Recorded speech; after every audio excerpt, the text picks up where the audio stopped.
Lipscomb with a 3-run advantage heading to the bottom half of the 4th inning. We have played 7 half innings of baseball. Only 1 has not produced a run. Look up at the line score. A lot of crooked numbers up there, Jordan.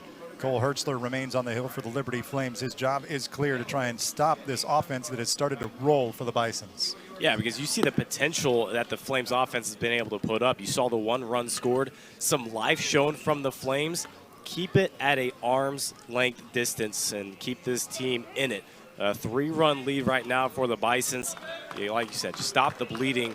You have to keep it at 3. Liberty this season has had some struggles when they've been away from their home confines. 11 wins, 18 losses. A lot of those losses, though, coming when they've gone to travel against ranked opponents. Lundgren with the first pitch swing. He was at the plate when Vergara was caught stealing, and he finds himself at first base with a single. Add that to an RBI and a walk for his day, and a good start for the Bisons yet again. We mentioned earlier, not your traditional power number 3 hitter, but look at this. He finds the bat to the ball, finds green grass down that right side, a leadoff single, bringing up one of the most powerful hitters in the ASUN, and Will Hoyt, and behind him, Austin Kelly, another one of the biggest pop in the order. Here is Trace Will Hoyt, RBI and a sac fly back in the 1st inning, strikeout looking in the 2nd as he looks to get his first hit of the ASUN championship. Hertzler back to the stretch and slide step. Breaker low and outside, stopped by Hillier. Lundgren is less of a threat to go, but he still will take off. Kind of a crafty base runner, 9 of 12 in the stolen base department. There's not a guy in the Lipscomb order that Jeff Forehand won't give the green light to in the right scenario. A ball and a strike as Will Hoyt fouls it off to the left side. You look at ASUN play for Trace Will Hoyt, he really turned it on. Man, you're slugging near the 700 mark, 34 ribbies, 10 homers. You can't ask for much more than that. He's another one of these guys that has made an incredible jump from last year, was a promising player, now an elite player that you can put at that number 4 spot. I think that's one of the great indicators as we head into the ASUN championship pool play and semifinals and finals. Like, how have these players been performing against their like opponents? You know, I mean, you can look at the non-conference schedule and it's just a completely different look, especially for a team like Liberty. Even you look at their splits between ASUN and non-conference, and there's a lot of guys performing better in ASUN because they played so many very good teams, good pitching staffs, teams like Wake Forest. 1-2 skied in the air, shallow center field. Kepley coming on, battling the sun and clouds. Camps underneath, makes the catch. And to your point about facing that tough non-conference schedule, then you look at the number 3 next to Liberty's name. That's exactly why they're there. That RPI, you play those tough opponents, and for Lipscomb, you're good enough to get that best record in the ASUN thanks to your good ASUN play from guys like Trace Will Hoyt.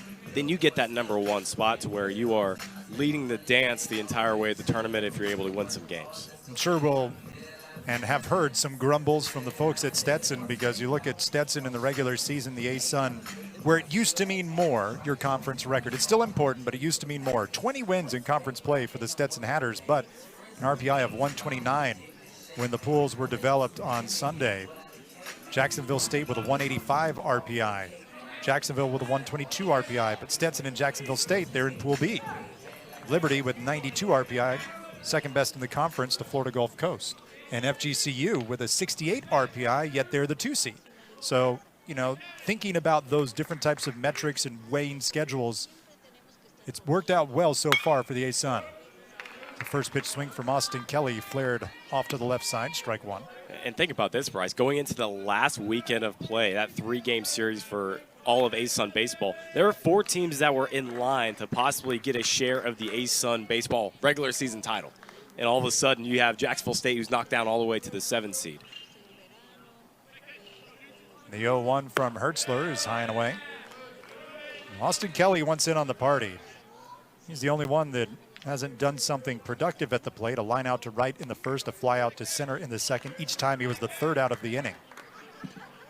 Everybody else has either scored a run, knocked in a run, or been on base. The 1-1.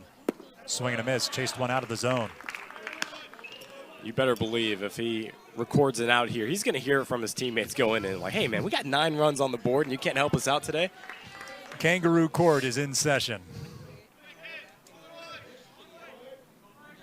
Lundgren over at first base, the short lead. Above the letters. Hertzler trying to keep the Lipscomb Bisons just where they are.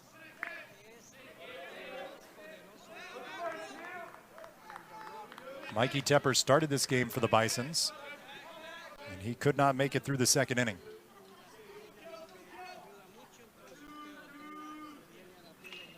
Stroke to the right side, but foul, just hooking 4 feet to the right of the foul line. And that was inches away from being the double play that the Flames have been looking for all game long.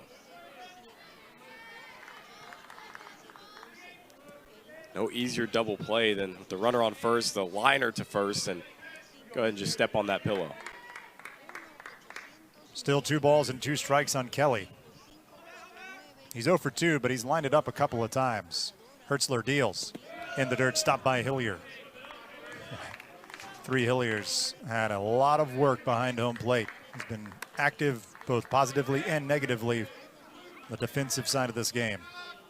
Yeah, he's had some impressive throwdowns, some unsuspecting throwdowns to some surprised Bison's base runners. Hasn't been able to get any so far, but I think overall has had a solid day. See if Lundgren's on the move here, 3-2. There he goes. Swing and a miss. Throw down by Hillier. And the tag applied by Foster, and that's a strike him out, throw him out, double play. And the best